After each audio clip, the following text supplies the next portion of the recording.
Yeah, I had a mental health crisis in my early 20s that Really? was debilitating for a couple of years that really I mean I already liked psychology before that, but it really got me into psychology after that Oh, point. And so I okay. followed through with that later on in life. But yeah, I had a lot of anxiety, a lot of angst about death, Mm. and kind of that like quarter life crisis kind of thing that people talk about now.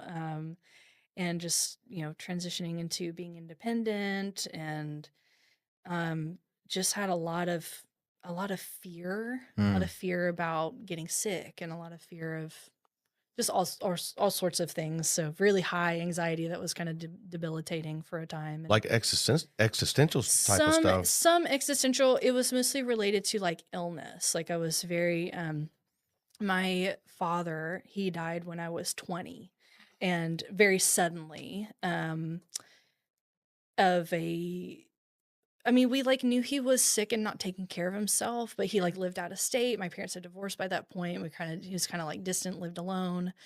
But, when we got the autopsy report back, it's like he had a heart issue, like a heart disease, that we didn't know about, and so he just, like, kinda died very suddenly. He was only Mm. 54, like, he was Dang. yeah.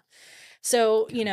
a couple years after that, I start having these fears of, "What if it happens to me? What if it happens to Mm. me? What if I have cancer? I don't know." Like, it Right. was grappling with all of that, Wow. and I didn't know how to didn't know how to deal with it. And of course I went to like Christian counseling, um, which some of which was helpful.